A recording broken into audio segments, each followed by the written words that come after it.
Hello friends, आप देख रहे हैं YouTube channel chemistry with car. आज के लेक्चर में हम देखेंगे हाइड्रोलिसिस ऑफ ईस्टर एंड ट्रांसस्टेरिफिकेशन। तो सबसे पहले देखते हैं hydrolysis of Easter. Hydrolysis of Easter का मतलब ईस्टर का वाटर के साथ रिएक्शन, वाटर के साथ रिएक्शन को ही तो हाइड्रोलिसिस बोलते हैं। तो अगर कोई ईस्टर ले लें RC+O इसका वाटर के साथ रिएक्शन का मतलब क्या है? वाटर के साथ रिएक्शन कराओ, वाटर का OH और H, ये H चला गया अल्कोहल के साथ और ये OH चला गया एसिड के साथ। देखो एसिड बन गया और ये अल्कोहल बन गया। तो इनफैक्ट ईस्टर वाटर के साथ रिएक्ट करके ही अल्कोहल और एसिड बनाता है, इसीलिए बोलते हैं hydrolysis of Easter, reaction with water. But water के साथ ईस्टर का रिएक्शन तो होता है, लेकिन बहुत स्लो रेट से होता है। तुम इस मिक्सचर को, मतलब ईस्टर और वाटर के मिक्सचर को, इसमें अगर तुम एसिड डाल दो तो रिएक्शन कैटालाइज हो जाता है, या बेस डाल दो तब भी रिएक्शन कैटालाइज हो जाता है। मतलब हाइड्रोलिसिस एसिड कैटालाइज्ड भी होता है और हाइड्रोलिसिस बेस कैटालाइज्ड भी होता है। जो बेस के साथ बेस कैटालाइज्ड हाइड्रोलिसिस होता है उसको बोलते हैं सपोनिफिकेशन। सपोनिफिकेशन नाम कहां से आया ये भी हम बताएंगे, बट फिलहाल हम देखते हैं एसिड कैटालाइज्ड हाइड्रोलिसिस। ईस्टर को वाटर दे दो, एसिड दे दो स्मॉल अमाउंट में, या इस दोनों को मिलाकर बोल सकते हो डाइल्यूट एसिड, अल्कोहल और एसिड में कन्वर्ट हो जाएगा। ठीक है, मैकेनिज्म इसका हम लिखते हैं, लेकिन ये मैकेनिज्म हमने क्या लिख दिया, ये तो हम mechanism for Easter formation, Easter formation का मैकेनिज्म लिखा है, लेकिन हम जानते हैं ईस्टर का फॉर्मेशन रिवर्सिबल होता है। मतलब ये हुआ कि अगर अल्कोहल और एसिड को few drop of conc H2SO4 दें तो ईस्टर ऑफ वाटर बनता है। ईस्टर एंड वाटर को डाइल्यूट H2SO4 दे दें तो ये दोनों बन जाएगा। तो ये दोनों रिएक्ट करके, ये दोनों जिन स्टेप्स में बनता है उन्हीं स्टेप को अगर रिवर्स कर दें तो ये दोनों रिएक्ट करके ये दोनों बन जाएगा। एग्जैक्टली होता भी यही है, इसलिए हमने मैकेनिज्म ईस्टर फॉर्मेशन का लिखा है और हम समझाएंगे उसका उल्टा, ईस्टर फॉर्मेशन का उल्टा, मतलब लास्ट से चलेंगे। ये है ईस्टर। एक मिनट यार, ये पता नहीं उलझ गया वायर। देखो, हाँ, ये है ईस्टर। जब एसिड से ईस्टर बनता था तो पहले होता था protonation, then nucleophilic attack, then deprotonation, then protonation, then dehydration, then ये तो रेजोनेंस है, देन डिप्रोटोनेशन। मतलब protonation, nucleophilic attack, deprotonation, protonation, dehydration, deprotonation. जबकि उल्टा अगर करें, मतलब ईस्टर ले लें, पानी ले लें और स्मॉल अमाउंट ऑफ एसिड ले लें, या ये बोलें ईस्टर के साथ डाइल्यूट H2SO4 ले लें, डाइल्यूट एसिड ले लें, तो क्या होगा? पहले होगा यहां पे ये, इससे क्या डिप्रोटोनेशन होकर ये बना है, तो इससे ये बनाना हो तो क्या करना पड़ेगा? प्रोटोनेशन करना पड़ेगा, मतलब H+ यहां जाएगा। पहले प्रोटोनेशन, देन हाइड्रेशन। यहां वाटर निकला था, बट यहां से ये जाने में क्या होगा? वाटर यहां अटैक करेगा, ये बन जाएगा। देन यहां पे प्रोटोनेशन हुआ था, बट अभी क्या होगा? डिप्रोटोनेशन, मतलब यहां से H+ निकलेगा, ये बन जाएगा। यहां पे डिप्रोटोनेशन हुआ था, बट अभी क्या होना है? प्रोटोनेशन। इसको H+ दे दो या इसको H+ दे दो, प्रोटोनेशन हो गया, ये बन गया। यहां पे न्यूक्लियोफिलिक अटैक हुआ था, बट यहां पे लिविंग ग्रुप का निकलना होगा, लिविंग ग्रुप निकल जाएगा, यहां पॉजिटिव चार्ज आ जाएगा, ये लोन पेयर को नीचे ला दो, ये बन जाएगा। और उसके बाद हुआ था यहां पे प्रोटोनेशन, बट इससे ये कैसे बनेगा? डिप्रोटोनेशन। यहां से H+ निकाल दो, ये बन जाएगा। मतलब इसके हर स्टेप को रिवर्स कर दो, ईस्टर से एसिड एंड अल्कोहल बन जाएगा। और यही मैकेनिज्म है acid catalyse hydrolysis of Easter का। ठीक है, इसका उल्टा लिखना होगा, केवल हमने सीधा लिखा है तुमको समझाने के लिए। अब हम बढ़ते हैं आगे, सपोनिफिकेशन एंड सपोनिफिकेशन। इनफैक्ट ये एसिड कैटालाइज्ड है, मतलब वाटर के साथ रिएक्शन तो हुआ है बट एसिड के प्रेजेंस में, वैसे ही वाटर के साथ रिएक्शंस तो होगा एस्टर का, बेस के प्रेजेंस में भी एस्टर का हाइड्रोलिसिस एक्सेलरेट हो जाता है। मतलब एक्वस NaOH, पानी तो है ही एक्वस है तो, और NaOH दे दो तो ये दोनों रिएक्ट करके इसमें कन्वर्ट हो जाता है एसिड में और अल्कोहल में। चूंकि बेसिक मीडियम है तो एसिड एसिड के फॉर्म में न रह के सॉल्ट के फॉर्म में रहेगा, ठीक है। बट इसका क्या मैकेनिज्म है उसको हम समझते हैं, और ये नाम सपोनिफिकेशन कहां से आया इसको भी हम समझते हैं। एसिड कैटालाइज हाइड्रोलिसिस का कुछ नाम नहीं है, बट बेस कैटालाइज हाइड्रोलिसिस का नाम है सपोनिफिकेशन। लैटिन में सपोनिफिकेशन, सपोनिज, सपोनिज मतलब होता था सोप, साबुन। तो बेसिकली फैट से साबुन बनाया जाता था, ठीक है। सपोनिफिकेशन का मतलब सोप मेकिंग, ठीक है। सपोनिज NIS, सपोनिज, यहाँ एस रहेगा, सपोनिज का मतलब होता है सोप, ठीक है। तो क्यों सपोनिफिकेशन नाम दिया गया, सोप से क्या रिलेशन है वो भी हम थोड़ा सा जरूर देखेंगे। पहले हम इसका मैकेनिज्म देख लेते हैं। इसका मैकेनिज्म बड़ा सिंपल है। CH3 C double bond O OCH3 Easter है, कोई भी ईस्टर हो सकता है, RR डैश भी कर सकते हो, सॉरी। ये जो रिएक्शन होता है बेसिक मीडियम में इरिवर्सिबल होता है। OH माइनस अटैक किया यहां पे, ये बॉन्ड ऊपर गया, और CO minus OH O CH3, ये लोन पेयर नीचे, ये बाहर।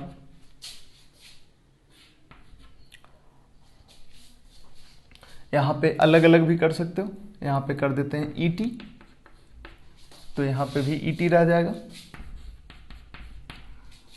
इसके बाद क्या हो गया, RC डबल बॉन्ड O और इधर OH हो गया, प्लस ETO माइनस। अब ये ETO माइनस यहां से H प्लस ले लेगा और बन जाएगा RC double bond O minus plus ETOH। और एसिडिक मीडियम तो है नहीं कि यहाँ पे H प्लस आ जाएगा, मीडियम तो बेसिक है तो ये ऐसे ही रह जाएगा। चूंकि NaOH का OH माइनस यहाँ पे यूज हो गया है तो उसका Na प्लस फ्री होगा, तो वो Na प्लस यहाँ पे जुड़ जाएगा, ठीक है। अब जरा गौर करो ओवरऑल हुआ क्या है। CH3 C double bond O OET, ये है, इसका रिएक्शन हुआ है वाटर के साथ, वाटर के साथ रिएक्शन हुआ है, बना है CH3 C double bond O OH plus ETOH plus ETOH, ये हुआ है। तो अब तुम बोलोगे रिएक्शन तो वाटर के साथ हुआ, तो NaOH को कैटालिस्ट हम बोल रहे हैं, तो NaOH तो फाइनली बचा रहना चाहिए। देखो हुआ क्या है, ऐसे सोचो जी, ये जो OH माइनस गया, ठीक है, और नहीं एक मिनट, इसको ऐसे ही रहने दो। यहां पे सोचो कि इसका जो H है इसके साथ जुड़ा और इसका जो OH है इसके साथ ओवरऑल जुड़ा, वाटर कंज्यूम हो गया। चूंकि NaOH बेस है तो बेस इस प्रोडक्ट के साथ रिएक्ट कर लिया है, तो यहां पे O माइनस हो गया, Na प्लस हो गया और H2O बन गया है, ठीक है। या छोड़ो, हटाओ, इतना कुछ सोचने का जरूरत नहीं, हटाओ, इस पे दिमाग लगाओगे और कंफ्यूज हो जाओगे। इतना ही देखो, बेस के प्रेजेंस में रिएक्शन बड़े आराम से हो गया, बेस कैटालाइज रिएक्शन है ये, ठीक है। तो इसको बोलते हैं सपोनिफिकेशन। बेस कैटालाइज हाइड्रोलिसिस को सपोनिफिकेशन बोलते हैं और एसिड कैटालाइज हाइड्रोलिसिस का कोई अलग से नाम नहीं है। अब ये सपोनिफिकेशन कहां से नाम आया, सपोनिस का मतलब होता है सोप, सपोनिफिकेशन का मतलब सोप फॉर्मिंग, सोप बनाना, साबुन बनाना। कहां से मतलब कैसे ये आया उसको थोड़ा सा देख लेते हैं हम।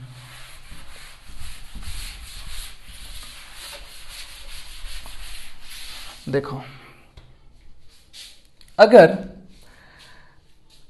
हम ले लें fat CH2 O C double bond O, ये लेंथ कुछ भी हो सकता है, कुछ भी हो सकता है, मतलब हम बताते हैं, रुको।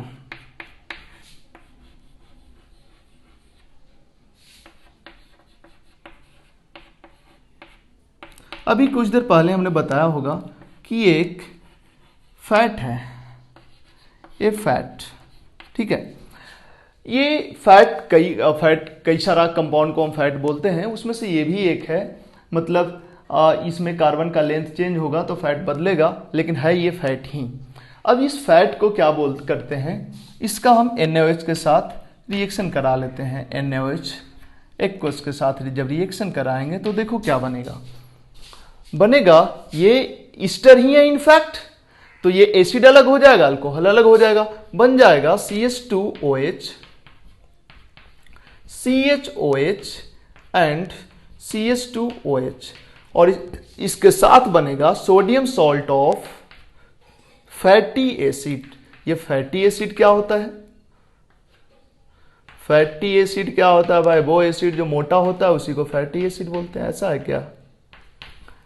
कार्बोक्सिलिक एसिड को ही फैटी एसिड बोलते हैं अगर उसका लेंथ बड़ा रहे, मतलब उसका चेन बड़ा रहता है तो उसी को फैटी एसिड बोलते हैं, ठीक है। तो अब देखो ये फैटी एसिड के सोडियम सॉल्ट को ही सोप बोलते हैं। तो ये बेसिकली सोप ही है, ये जो बना है ना ये सोप ही है, ठीक है। तो एक तरह से ईस्टर का NaOH के साथ एक्वस NaOH के साथ रिएक्शन करा के सोप बनता है। इसी के बेसिस पे यही ओरिजिन है सपोनिफिकेशन नाम, यहीं से आया है। इनफैक्ट ईस्टर का जब हाइड्रोलिसिस NaOH के हेल्प से करते हैं तो sodium salt of carboxylic acid बनता है, और soap basically sodium salt of fatty acid ही होता है। फैटी एसिड कार्बोक्सिलिक एसिड ही होता है, केवल उसका कार्बन का लेंथ बड़ा होता है। तो यहीं से नाम आया है सपोनिफिकेशन। ये एक फैट है जो NaOH के साथ रिएक्ट करके सोप बनाता है, यहीं से नाम आया सपोनिफिकेशन।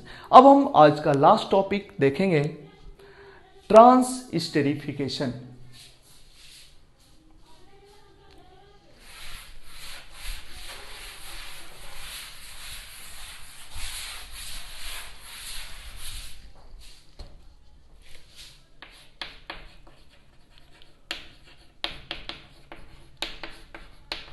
ट्रांसस्टेरिफिकेशन क्या है? ट्रांसस्टेरिफिकेशन देखो, हम लोग क्या करते हैं जब ईस्टर फॉर्म करते हैं तो क्या होता है, CH3C double bond OH acid लेते हैं, और क्या लेते हैं, अल्कोहल लेते हैं।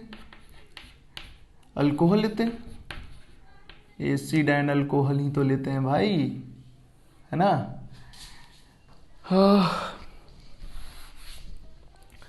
एसिड और अल्कोहल ही तो लेते हैं, और इसके बाद क्या होता है, catalytic amount of H plus, and then ester बन जाता है CH3C double bond OMe plus H2O, ठीक है।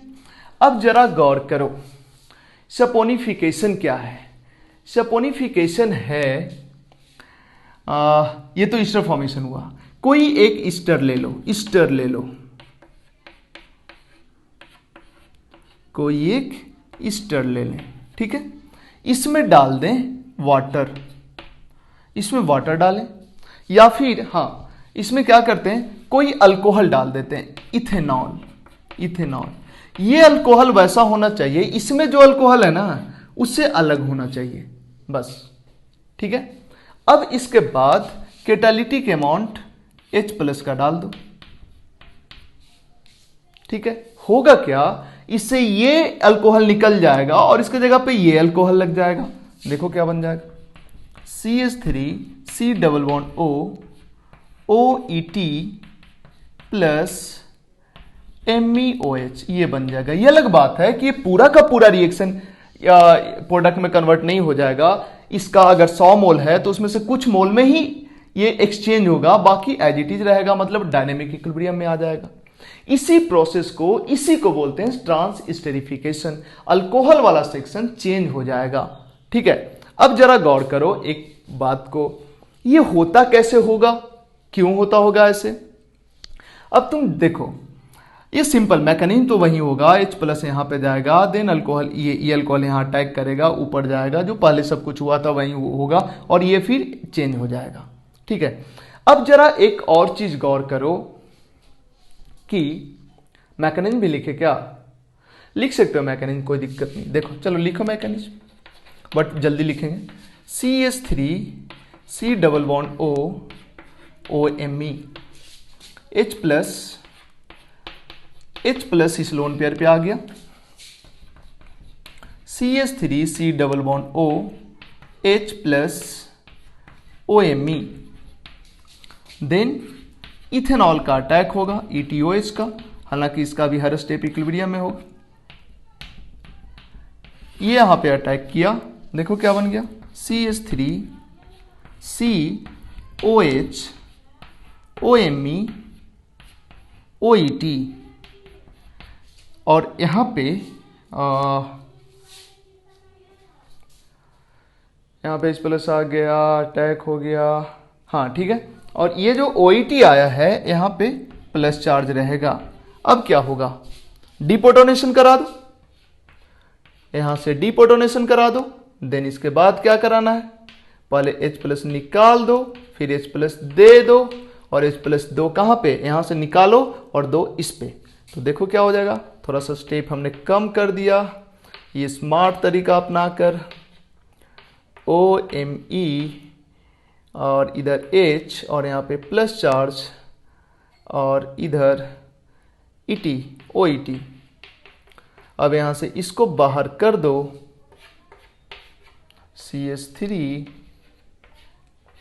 COH plus charge OET, then ये लोन पेयर नीचे लाओ, यहाँ पे लोन पेयर भी है, हमने दिखाया नहीं है बट है, और जैसे ही लाओगे, सॉरी ये इक्विलिब्रियम का साइन कैसे होगा, ये तो रेजोनेंस हो रहा है तो रेजोनेंस का साइन देना चाहिए हमें, तो यहाँ पे हम रेजोनेंस का साइन दे देंगे और बन गया CH3 double bond O H plus और OET, देन यहाँ से करा दो डिपोटोनेशन और जो प्रोडक्ट मिलना है मिल गया, H प्लस यहाँ से निकाल दो, ट्रांसस्टेरिफिकेशन हो गया।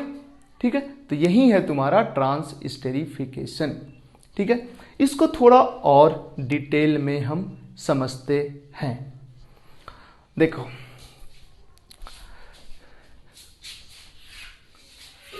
अगर कोई वेसल है जिसमें ये वाला ईस्टर तुम रख दिए हो, ये वाला ईस्टर, सॉरी ये ईस्टर रखे हुए हो, ठीक है, और इसमें पानी भी है, इसमें पानी भी है, ठीक है, small amount of H plus भी है। ये तो केवल रिएक्शन का कैटालाइज करता है, ये नहीं भी रहेगा तभी रिएक्शन होगा, स्लो होगा। तो बताओ क्या ये अपने ही एसिड और अल्कोहल के साथ डायनेमिक इक्विलिब्रियम में आ जाएगा या नहीं? आ जाएगा। ठीक है, अब इसी वेसल में तुम डायनेमिक इक्विलिब्रियम में आने का मतलब क्या है कि ये इसमें और इसमें कन्वर्ट हो रहा है और ये दोनों साइमल्टेनियसली रिएक्ट करके इसमें भी जा रहा है। अगर इसी वेसल में तुम कोई तीसरा अल्कोहल ले लेते हो, CH3 CH2OH, ये बाहर से इसी वेसल में डाल देते हो, तो बताओ जब ये दोनों रिएक्ट करके इसमें जा रहा होगा तो क्या पॉसिबिलिटी ये नहीं है कि ये दोनों रिएक्ट करके इसमें चल जाए?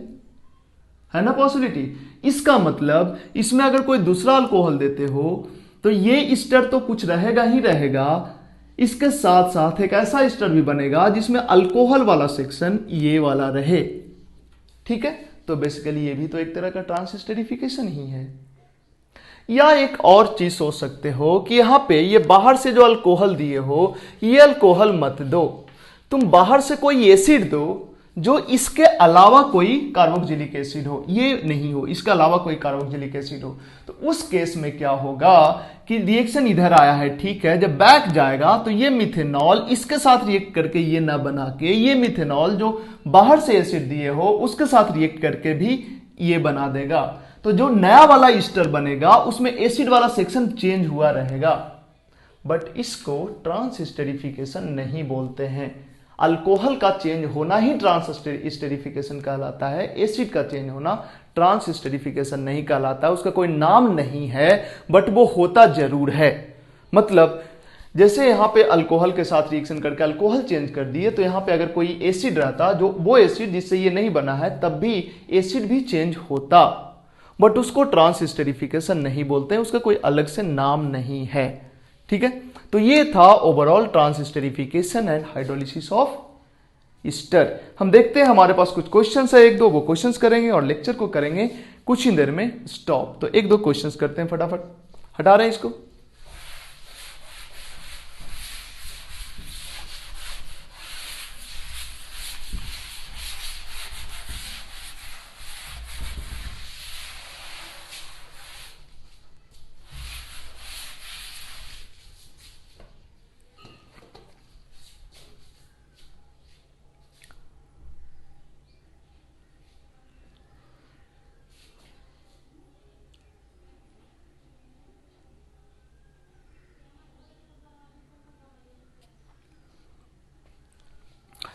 एक और चीज छोटा सा बच गया है बताने का।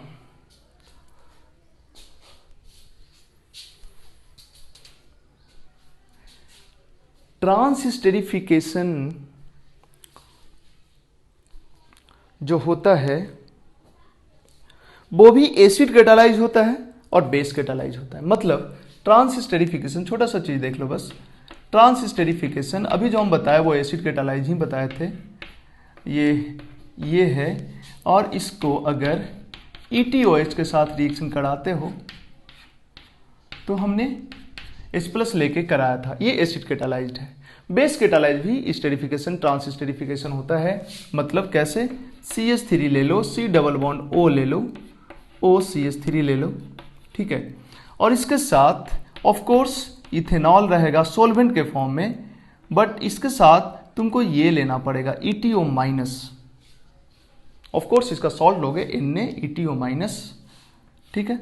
और अब इस केस में इसको बोलते हैं बेस कैटालाइज, क्योंकि यहाँ पे ये बेस ही है, बेस की तरह ही रोल प्ले करे। ये यहाँ तो कोई एसिड नहीं है, ठीक है। तो बेसिकली यहाँ पे एसिड का जरूरत इसलिए था क्योंकि न्यूक्लियोफाइल कमजोर था। यहाँ पे किसी एसिड का जरूरत नहीं है, ये सीधे यहाँ पे अटैक करेगा। तो यहाँ पे अटैक करने में क्या प्रॉब्लम था, क्योंकि इसका इलेक्ट्रोफिलिसिटी कम था और ये स्ट्रॉन्ग न्यूक्लियोफाइल नहीं था। और ये जब यहाँ पे चल जाता था तब ये कमजोर न्यूक्लियोफाइल होने के बावजूद भी अटैक कर देता था, क्योंकि इसका इलेक्ट्रोफिलिसिटी बढ़ जाता था। बट यहाँ पे ये कमजोर इलेक्ट्रोफाइल जरूर है, बट ये बहुत स्ट्रॉन्ग न्यूक्लियोफाइल है, इसलिए यहाँ पे अटैक करेगा। और बड़ा सिंपल है, ये अटैक करेगा CH3 C double bond O, और इधर O- और इधर हो गया OCH3, और इधर OET, और जब ये इधर नीचे आएगा देन ये बाहर निकल जाएगा CH3 C double bond O OET and CH3O-, ये बन गया, ठीक है। तो इसको बोलते हैं बेस कैटालाइज्ड स्टेरिफिकेशन और इसको बोलते हैं एसिड कैटालाइज। बेस कैटालाइज कहने का मतलब ये होता है कि यहाँ पे जो ये कंपाउंड है, जैसे ये मत सोचो बेस मतलब OH- ही, OH- नहीं है, ETO- है, तो ये भी तो बेस ही है ना। अब तुम बोलोगे बेस कैटालाइज क्यों बोले, यहाँ तो बेस ही रिएक्शन कर रहा है, ठीक है। तो एक्चुअली होता क्या है, इसके साथ साथ ETOH ढेर सारा हम लोग रखे रहते हैं। ये सोलवेंट क्या, यही रिएक्टेंट है, एक ये रिएक्टेंट है और एक ये रिएक्टेंट है, इसमें कुछ अमाउंट इसका लेते हैं। तो ये तो यहाँ पे अटैक किया ऊपर नीचे होकर, फाइनली ये जब बना तो देखो ये जो बना है ये फिर से इससे जब H+ ले लेगा तो ETO- तो फ्री हो जाएगा। मतलब जितना ETO- शुरू में था उतना ही ETO- रह जाएगा। देखो ये एक रिएक्टेंट है, दूसरा रिएक्टेंट ये है, ये कैटालिस्ट है। ये अलग बात है कि रिएक्शन में पार्टिसिपेट किया, लेकिन फाइनली इसका अमाउंट एज इट इज रह जाएगा। तुम खुद सोचो, जब ये इसके साथ रिएक्शन करेगा तब ना ये MEO निकलेगा, ETO जाएगा यहाँ पे, और जो MEO निकलेगा उसके साथ इसका H जुड़ जाएगा, ठीक है। नहीं समझे, देखो इसको हम फिर से एक बार लिखते हैं, ये मैकेनिज्म तो समझ में आया, चलो ठीक। हम कहना ये चाह रहे हैं कि कोई ईस्टर लिए हम CH3 C double bond O OMe। ठीक है, इसका हम रिएक्शन करा रहे हैं ETOH के साथ। एक बार हम बोले कि एसिड ले लिए तो रिएक्शन कैटालाइज हो गया रिएक्शन, ये पहले हम बताए थे। दूसरे बार हम बोल रहे हैं कि बेस कैटालाइज कराते हैं, मतलब यहाँ पे बेस ले लो, ETO- ले लो, अब ये रिएक्शन होगा। लेकिन बेस वही लेना है जो रिएक्टेंट है, इसी का कंजुगेट बेस लेना है। ठीक है, अब देखो ये इसके वजह से, ये जब नहीं रहता ना तो रिएक्शन स्लो होता, बट इसके वजह से रिएक्शन फास्ट हो जाएगा, क्योंकि पहले इसको यहां अटैक करना पड़ता जो कि मुश्किल था। अब ये यहां पे अटैक करेगा, लेकिन ये अटैक जरूर करेगा, जितना मोल इसका अटैक करेगा लास्ट में इसका मोल इसका उतना ही मोल बन भी जाएगा। कैसे, तुम सोचो, ये जब अटैक किया यहां पे, ये ऊपर गया, नीचे आया और ये निकल गया, तो देखो क्या बन गया, CH3C++O OMe, सॉरी OET, और साथ में बना MEO- बना। तो तुम बोलोगे ये तो कंज्यूम हो गया सर, इसको तो बोले कैटालिस्ट, इसको तो बचा रहना चाहिए था। देखो ये कंज्यूम जरूर हुआ, लेकिन जैसे ही ये बना, ये इससे जब H+ निकालेगा तो ETO- फिर से इधर तैयार हो जाएगा। तो जितना ETO- कंज्यूम हुआ था उतना ETO- तैयार हो गया। इसलिए बोलते हैं इस रिएक्शन को बेस कैटालाइज। ये रिएक्शन में पार्टिसिपेट किया है, लेकिन फाइनली इसका मोल रही जितना था उतना ही रह जाएगा। ये रिएक्शन में पार्टिसिपेट किया है, लेकिन फाइनली इसका मोल जितना था उतना ही रह जाएगा। तो ये है बेस कैटालाइज स्टेरिफिकेशन और ये है एसिड कैटालाइज स्टेरिफिकेशन। अगर हम जो समझाए उसमें थोड़ा दिक्कत हुआ तो सब कुछ भूल जाओ, बस इतना याद रखो कि ये रहेगा, ETO- रहेगा तो अटैक करके ऊपर नीचे होकर निकल जाएगा ना, स्टेरिफिकेशन तो हुआ, ट्रांस स्टेरिफिकेशन तो हुआ। सिमिलरली यहाँ पे H+ रहेगा, फिर ये अटैक करेगा और फिर ये निकलेगा, ये भी ट्रांस स्टेरिफिकेशन हुआ। बस सिंपल, इतना डेप्थ में जानने का जरूरत ही नहीं है। जान गए तब भी ठीक है, नहीं जाने तब भी कोई दिक्कत नहीं है। एक दो क्वेश्चंस ले लेते हैं, और अगर तुमको थोड़ा और डिटेल में जानना है, थोड़ा और डिटेल क्या, यही चीज को लिखा होगा, एलजीवाडे में पढ़ सकते हो, सोलेमस में पढ़ सकते हो, इन बुक्स में पढ़ सकते हो। अगर एलजीवाडे में पढ़ोगे तो ये मिलेगा तुमको, ट्रांस स्टेरिफिकेशन मिलेगा एसिड चैप्टर में, carboxylic acid and derivative chapter में। ठीक है, हटाते हैं इसको और कुछ क्वेश्चंस देख लेते हैं।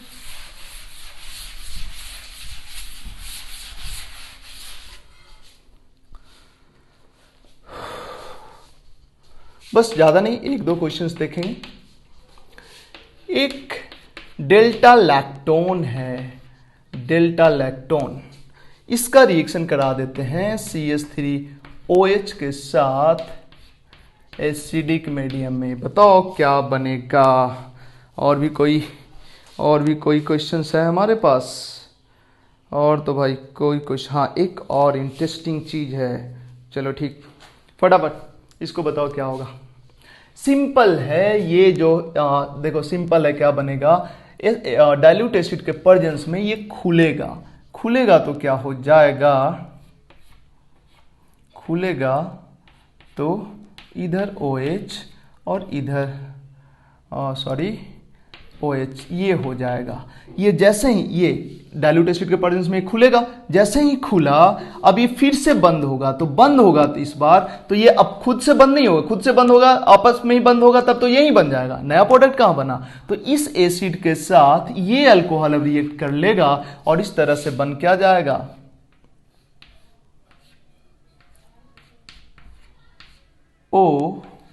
MEOH, ये बन गया। ठीक है, तो ये एक अच्छा क्वेश्चन था। इसके बाद एक और नोट लिखते हैं, कि बड़ा इंपॉर्टेंट पॉइंट है, उसको समझते हैं। इसको हटाते हैं। देखो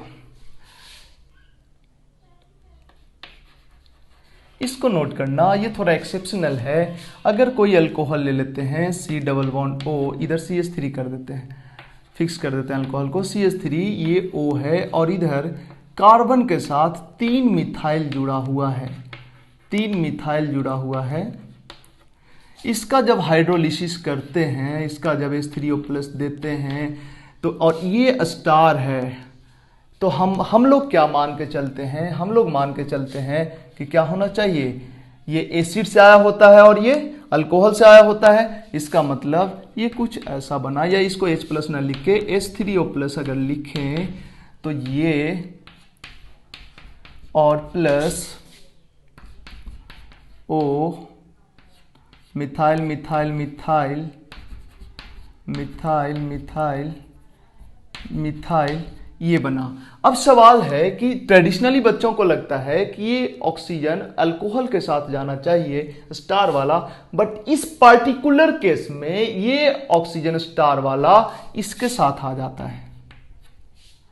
ऐसा क्यों? ऐसा क्यों होता है? तो इसका मैकेनिज्म देखो। इसका जो मैकेनिज्म है थोड़ा सा बदल जाता है, और ऐसा इसलिए होता है, क्यों होता है अभी 2 मिनट में समझ आ जाएगा। यहां पे H प्लस गया, बिल्कुल सही। इसके बाद क्या होता है कि ये पाई बॉन्ड इधर शिफ्ट हुआ और ये लोन पेयर इधर शिफ्ट हुआ। रेजोनेंस किया तो यहाँ पे रेजोनेंस का साइन देना चाहिए, इक्विलिब्रियम का नहीं। रेजोनेटिंग स्ट्रक्चर का साइन हम दे रहे हैं और हम बना रहे हैं CH3COH double bond OC methyl methyl methyl. अब क्या होता है जरा समझना। चूंकि यहां पे ये बॉन्ड अब इधर शिफ्ट हो जाता है। ये क्यों शिफ्ट हो जाता है? क्योंकि अगर शिफ्ट हुआ तो यहां पे कार्बोकेटाइन बनेगा और ये कार्बोकेटाइन बहुत ही ज्यादा स्टेबल होगा क्योंकि 3 डिग्री कार्बोकेटाइन है। ये सिचुएशन तभी आता है जब ये कार्बन पे कार्बोकेटाइन बहुत ज्यादा स्टेबल होता है। चूंकि ये 3 डिग्री बनने वाला है तो ये यहां से ऐसे खुल जाता है और बन जाता है कुछ इस तरह का चीज, CH3COH डबल बॉन्ड O। ठीक है, और इधर plus carbon 1 methyl 2 methyl 3 methyl, 1 methyl 2 methyl 3 methyl. ठीक है, अब इसके बाद जो भी H3O प्लस का H2O है, ये H2O ये करता है यहां पे अटैक और बन जाता है OH प्लस। देन यहां से करा देते हैं हम लोग डीप्रोटोनेशन। डीप्रोटोनेशन छोड़ो ना, इक्विलिब्रियम नहीं दिखाते हैं, जरूरत नहीं है, हालांकि इसका कई स्टेप्स इक्विलिब्रियम में होता है। यहां से फिर क्या करते हैं, यहां से निकाल देते हैं H प्लस को। देखो क्या बन गया, कहां गया स्टार? स्टार तो यहां पे था, स्टार तो ये था, और ये स्टार किसके साथ चला गया? ये स्टार तो ये था, ये स्टार किसके साथ चला गया? एसिड के साथ चला गया, एसिड के साथ। जबकि ये स्टार एसिड के साथ चला गया, जबकि ये स्टार किसके साथ जाता है? अल्कोहल के साथ। एसिड के साथ तभी जाता है कुछ पार्टिकुलर केस में, जब यहां का ये निकल के यहां जो कार्बोकेटाइन बनेगा ये स्टेबल बनेगा, तभी ऐसा होता है, अदरवाइज ऐसा नहीं होता है। अदरवाइज क्या होता है? अदरवाइज इस स्टेप के बाद ये दोनों तो रेजोनेटिंग स्ट्रक्चर है, तो चाहे ये उठा के आगे बढ़ो या ये उठा के आगे बढ़ो, इसके बाद न्यूक्लियोफिलिक अटैक होता है, वाटर का अटैक होता है। वाटर का अटैक अभी के केस में यहां पे हुआ है, ये कार्बोकेटाइन बनकर निकल गया, उसके बाद वाटर का अटैक हुआ। अदरवाइज अगर यहां का कार्बोकेटाइन स्टेबल नहीं होता तो वाटर का अटैक यहां पे होता, यहां पे होता, इस कार्बन पे होता, इस कार्बन पे होता। पाई बॉन्ड ऊपर शिफ्ट करता, फिर वाटर से जो वाटर पे OH2 प्लस जो बना है वहां से H प्लस निकल के इस पे जाता। ठीक है, और उसके बाद ये एज ए लिविंग ग्रुप निकलता, तो ये ऑक्सीजन अल्कोहल के साथ निकल जाता वैसे केस में।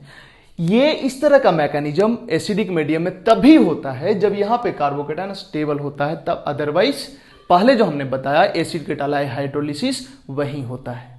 ठीक है, तुम्हारे दिमाग में एक बात आ रहा होगा कि सर यहां पे आपने इस ऑक्सीजन पे स्टार लगाया है, लेकिन जब मैकेनिज्म से आपने देखा तो इस ऑक्सीजन पे स्टार आया, मतलब इस पे नहीं आया, इस पे आया। इनफैक्ट इस पे स्टार आया या इस पे स्टार आया, बात एक ही है।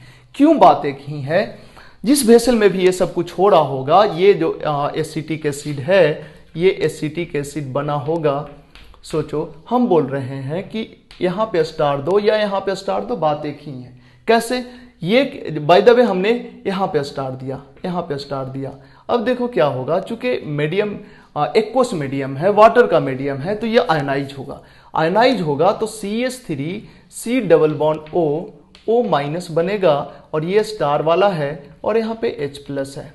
अब तुम बताओ, क्या ये ऐसा नहीं होगा जब डायनेमिक नेचर के कारण जब ये बैक शिफ्ट होगा तो ये लोन पेयर इधर आ जाए, ये इधर आ जाए, निगेटिव चार्ज इस पे आ जाए, और इस पे निगेटिव चार्ज आने के बाद ये H प्लस ले, तो फिर इधर कौन बन जाएगा? तब इधर बन जाएगा CH3C डबल बॉन्ड OH और डबल बॉन्ड O ये, और यहां पे आ जाए, सॉरी देखो क्या हम बोल रहे हैं, आयनाइज हुआ, ये बना। अब देखो ये एक्चुअली में ऐसे तो नहीं होता ना, इसका तो हाइब्रिड एग्जिस्ट करता है जिसमें निगेटिव चार्ज इस पे भी होगा और इस पे भी होगा। जब डायनेमिक नेचर के कारण बैक होगा तो ये प्लस इस पे ना लेके इस पे ले ले तो ये OH हो जाएगा और यहाँ डबल बॉन्ड हो जाएगा, और नीचे वाला स्टार था ना तो ये स्टार रह जाएगा। अब देखो इसमें यहां पे स्टार था और इसमें यहां पे स्टार हो गया, मतलब ये रहेगा तो ये भी बन जाएगा और ये रहेगा तो ये भी बन जाएगा, ये दोनों इंटर कन्वर्टेबल होगा। इस दोनों को सेपरेट एक्वस मीडियम में नहीं किया जा सकता, क्योंकि ये अगर रहा तो ये अनाइज होकर ये बनेगा, और फिर जब डायनेमिक नेचर के कारण जब बैक आएगा तो H प्लस यहां ले लिया, यहां ले लेगा तो फिर ये बन जाएगा, और ये रहेगा तब भी इसमें कन्वर्ट हो जाएगा एक्वस मीडियम में। गैस फेज में भी रहना बड़ा मुश्किल है, गैस फेज में, हालांकि गैस फेज में आयनाइजेशन बहुत कम होता है, एक्वस मीडियम में तो कभी भी नहीं रहेगा, गैस फेज में रह भी सकता है, ठीक है, क्योंकि गैस फेज में आयनाइजेशन कम होता है। एक्वस मीडियम में तो आयनाइजेशन होगा, आयनाइजेशन होकर डायनेमिक नेचर के कारण जब बैक आएगा तो दूसरे में कन्वर्ट हो जाएगा। तो चाहे ये दिया रहे या ये दिया रहे, इस केस में मतलब हमने जो ये बताया है ये भी फाइनली इसमें कन्वर्ट हो जाएगा और ये भी फाइनली इसमें कन्वर्ट हो जाएगा। तो ये दिखाओ या ये दिखाओ, बात एक ही है, मतलब सॉल्यूशन में ये भी एग्जिस्ट करेगा और ये भी एग्जिस्ट करेगा, ठीक है। तो फटाफट कॉपी करो इसको। 36 मिनट हुआ है इस लेक्चर का मेरी समझ से, और तो कुछ बचा नहीं है स्टेरिफिकेशन में। तो नेक्स्ट टॉपिक अगर हम शुरू करें तो अगले लेक्चर में ही शुरू करना बनता है। चलो फटाफट कॉपी करो।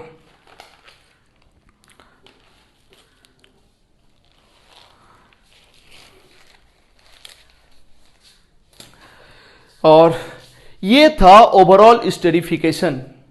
तो हम मिलते हैं नेक्स्ट लेक्चर में नए रिएक्शन के साथ, और आज का लेक्चर जरूर देख लेना। कल जो टेस्ट है मैं भी आज के लेक्चर से उसमें क्वेश्चंस रहे, अभी तक जो पढ़े हो आज तक जितना भी लेक्चर आएगा उतना तक से ही क्वेश्चंस पूछा जाएगा। आज तक मतलब अभी और एक आध लेक्चर आ सकता है या 2 लेक्चर आ सकता है, ठीक है। तो कल का टेस्ट में अच्छा परफॉर्म करोगे। और भूल गया मैं, हाँ, ये जो लेक्चर मैं रिकॉर्ड कर रहा हूँ ये 3rd टाइम है, तीसरा बार मैं लेक्चर रिकॉर्ड कर रहा हूँ। इसके पहले ऑलरेडी 2 बार मैं रिकॉर्ड कर चुका हूँ, एक बार ऑडियो खराब हुआ और एक बार और कुछ प्रॉब्लम हुआ जिसके वजह से हमको लेक्चर डिलीट करना पड़ गया। तो कई बार बहुत मेहनत लगता है लेक्चर रिकॉर्ड करने में, तो इसलिए अब तुम ये नहीं बोलोगे कि लेक्चर से लंबा हो जाता है, पढ़ना ही पड़ेगा भाई, कोई ऑप्शंस नहीं है। और एक और चीज़ हम बता दें, कुछ लोग फालतू के चीज़ों में पड़ा हुआ है कि IIT कब होगा, IIT का डेट पोस्टपोन होना चाहिए, नहीं होना चाहिए। कुछ तो यूट्यूबर को देखते हैं इसी पे डिस्कशन करते रहता है कि ये हमारी गवर्नमेंट गलत कर रही है, ये गलत कर रहा है, वो गलत कर रहा है, पॉलिटिक्स चल रहा है, ये हो रहा है। भाई एज ए स्टूडेंट ये सब मत करो, मत सोचो, ये सभी फालतू लोगों के चक्कर में मत रहो भाई। सिंपल, तुम्हारा जब भी IIT एग्जाम है, जब भी नीट का एग्जाम है, उस डेट के लिए प्रिपरेशन करो। अगर अभी जो 20 बैच वाला का IIT का एग्जाम सितंबर में है, 1st वीक ऑफ सितंबर है, नीट का भी 1st या 2nd वीक से सितंबर में है, तो तुम ये मत सोचो कि डेट पोस्टपोन्ड होगा और नहीं होगा। उस डेट को टारगेट करके पढ़ाई करो बस। बाय द वे वो पोस्टपोन्ड हो गया तो फिर नया डेट आएगा, तो क्या इस बीच में जो पढ़ लोगे वो नुकसान कर जाएगा? कोई नुकसान नहीं करेगा। तुम ये मत सोचो, कुछ लोगों को हमने देखा कि यूट्यूब पे बोलते हैं कि हर स्टूडेंट को हर दिन ट्विटर पे एक ट्वीट करना चाहिए, किसको टैग करके नितिन गडकरी को, और किसको टैग करके सुब्रमण्यम स्वामी को टैग करके। तो बकवास के चीज़ों में मत पढ़ो, ये सब डाइवर्ट करते हैं स्टूडेंट्स को। तुम्हारा काम केवल पढ़ना है, केवल पढ़ो, दिमाग डाइवर्ट मत करो। बस जो भी एग्जाम का डेट है उसको टारगेट करके पढ़ाई करो। वो बढ़ गया तब ठीक है, पढ़ लिया, वो नुकसान थोड़े ना करेगा, फिर से पढ़ेंगे, रिवाइज करेंगे, बस यही सोचना है। कोई फालतू के चक्कर में नहीं। कुछ लोग बोलते हैं कि डेट बढ़ने से बच्चा फ्रस्ट्रेट है, कुछ लोग बोलते हैं डेट बढ़ने से बच्चा फ्रस्ट्रेट है, कुछ लोग बोलते हैं कि अगला साल का, मतलब कुछ भी। अब बताओ, डेट बढ़ने से बच्चा फ्रस्ट्रेट है, क्या मतलब है? तुम्हें टाइम मिला है, पढ़ो ना यार। हर चीज में ना पॉजिटिव चीज ढूंढो बस। लॉकडाउन है, हम तो कहते हैं आगे चल के लाइफ में कभी भी भगवान ना करे इस तरह का आए कुछ कोरोना टाइप का चीज, लेकिन नहीं आएगा तो नहीं, आ गया तो हमें नहीं पता। बट एक चीज़ है, आगे चल के कभी ना कभी लाइफ में जब बिजी होगे ना, तो इस कोरोना टाइम को भी मिस करोगे कि कभी कोरोना आया था, काश फिर से आ जाए। ऐसा आना नहीं चाहिए, हम ऐसे ही मजाक में बोल रहे हैं।